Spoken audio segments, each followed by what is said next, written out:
Hello everybody, I'm Trevor Bales. This is the Bales Hay Farm and Ranch YouTube channel. Thanks for watching. Please give it a thumbs up if you like it. Even if you don't, whatever. If you don't like it, please tell us why you don't like it. Thanks for watching.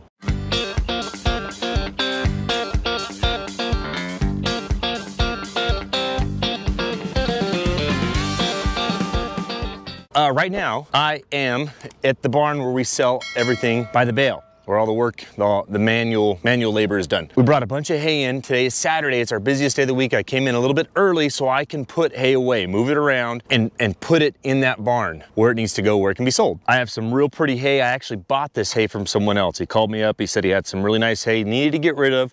I said, okay. Unfortunately, it cost a lot of money, so I need to get it put away and get it keep it covered up. It is very leafy. Keep it covered up so I can get the value back out of it. If I leave it out here, it's gonna get more sun on it and the value will go down. But it's just kind of a mess out here. Bermuda grass, alfalfa, more Bermuda grass. Some cleaning needs to be done, and we're gonna do it. So another one of my jobs. But what I'm doing exactly, I figured I better explain this part. When customers come in, they pull in right here, whoop, and that is the first thing they see. So I'm gonna take that hay right there that's $13 a bale. It's kind of like the number 3 quality. I'm gonna move it over to that side over there. I'm gonna put that $14 stuff right dead center. So it's the first thing they see. Kind of like thinking like a grocery store. This is where I've got to like make my brain think different. This isn't just farming. This is also marketing and consumer stuff. I don't know what the proper word is. Anyways, it's not just the typical go out and rent equipment. So I got to think what's best, what's good for the customers and what are they thinking when they come in here. So I'm gonna move some rows around, make some space so I can bring more hay and put it in here. And hopefully it'll all fit. There's a small chance of rain on Monday and Tuesday. Today is Saturday, so I'd like to get this all put away. Well, let's get to it. As I'm pulling stacks out and moving them around, I'm looking at the quality. I'm generally the one that decides the quality and what to price it at, which is for what we do retail, it's 100% visual. Because I'm not in this barn all the time moving hay around. These guys, my employees, will sometimes move stacks around, and one row might not all be the same. So as I'm pulling out, the stacks are changing. They're different, and I'm having to look at it, not hit poles, and determine the price, which is not too terribly hard. Unfortunately, there is no real measure that someone uses or a market that we follow. So I might have it priced at, let's say, $13 for a while. And if it's still here after 4 or 5 weeks, we'll drop it down 50 cents to $1. And hopefully it moves. It's kind of a tricky deal, and sometimes you'll sell a lot of hay really fast and you realize, wow, I marked that too low. I lost a little money, but oh well, it's gone, it's sold, no looking back. And other times you mark it too high and it sits there and it sits there and it sits there, and you think, man, I should have lowered the price on that one, but oh well. And things, the market changes just like anything.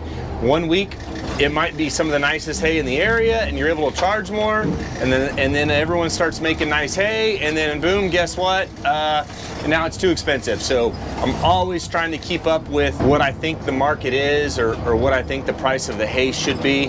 Like I said, nobody sets that price. It's all kind of a guess, an unknown, or trying our best to read things. So as I am pulling hay out and moving it around, that's something that's on my mind as well. I already hit the pole once, I don't want to hit it again. I keep talking about rows, these rows of hay. This barn is set the way it's built. It holds 12 stacks in a row. And so I try to make one row all the same quality. As soon as the employees break into that row to start selling it, it's the same all the way through.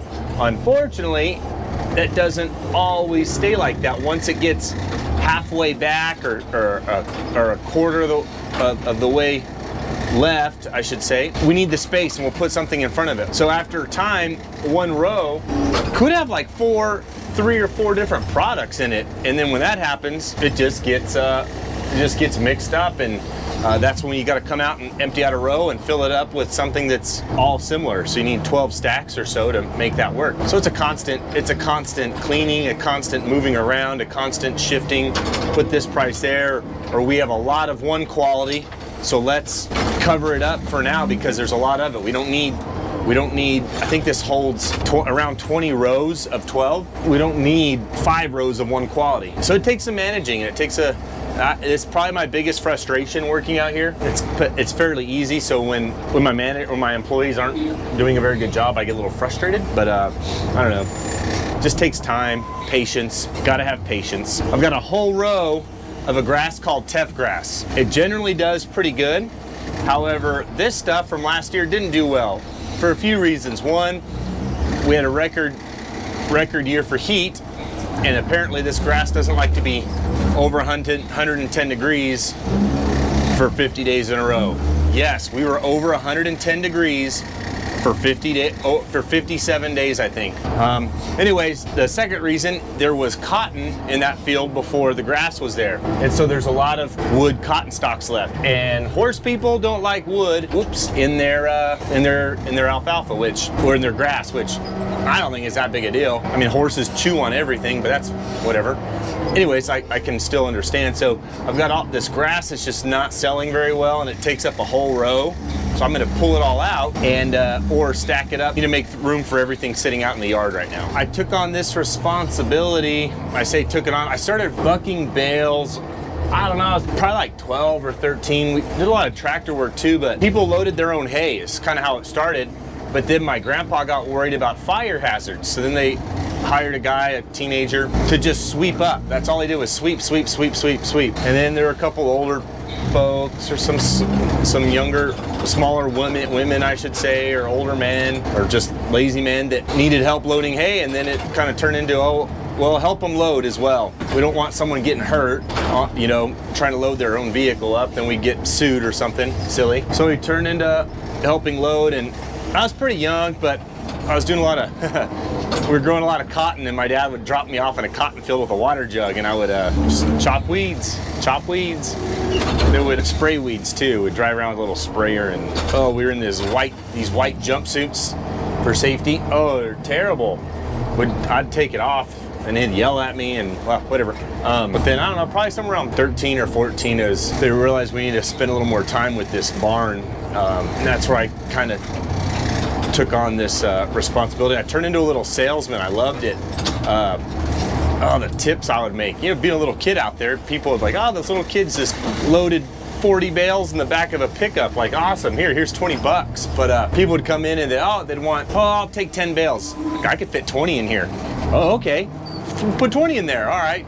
Or how many bales, or the best was when they'd ask, how many bales do you think you could fit in here? I'm like, oh, okay, challenge, I got it. So, man, I remember loading pickups up with like 25, 30 bales, just putting as many bales in as I could. My favorites were long beds. They were just easier, more space, I guess, but yeah. I turned into a little salesman, or I don't know.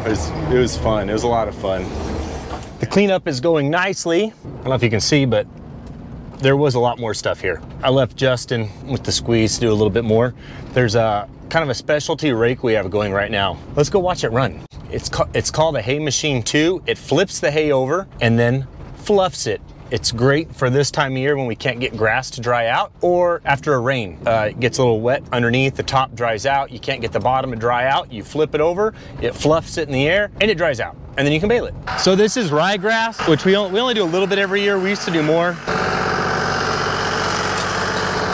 Those rakes do the flipping, that does the fluffing, as you can see. It's been a decent year. This ryegrass just has a hard time drying out, so I bought these at an auction out of California, bought 2 of them because they're very slow. Seems to be working pretty good.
a windrow that hasn't been flipped or fluffed. You can see it's kind of smushed down or not very fluffy. This one, he just did.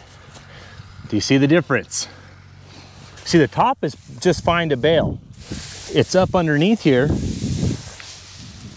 It's too soft, too green, and has too much moisture in it. So this machine flips it, and then it fluffs it. It's a pretty slow process. We have a second one. I don't know why they're not running it, but they're not. I got them pretty cheap, pretty inexpensive. So it's nice for speeding up the baling process. Gets the hay out of the field a day or 2 days, maybe 3 days sooner, and it makes a more consistent, solid bale. If the bale has a lot of moisture, it's gonna be heavy and it's gonna be mushy. This gets rid of the heaviness and the mushiness.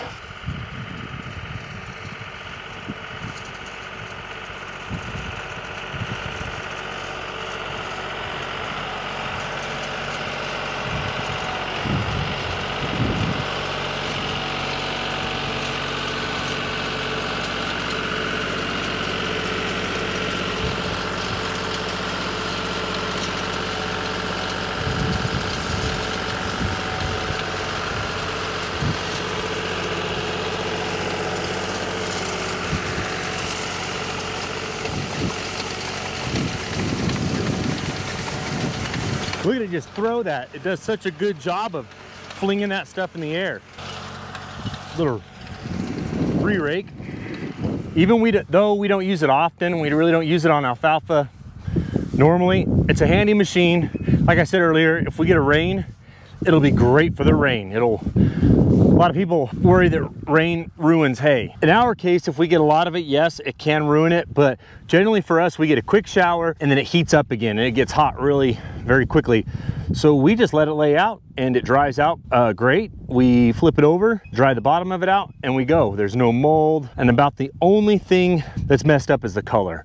I've got some beautiful hay that has lots of leaf, very fine stem, just very little color. It's not green, it's more on the yellow side. So like I said, it's not destroyed, it's not ruined. It does lower the quality or the price of it, but this machine will hopefully get that rained on hay out of the field faster. I kind of have an addiction to auctions and buying cheap things. This one actually is going to pay off. I think I paid $4,000 for it, so I bought 2 of them. I think it was under $8,000 a piece, and plus freight.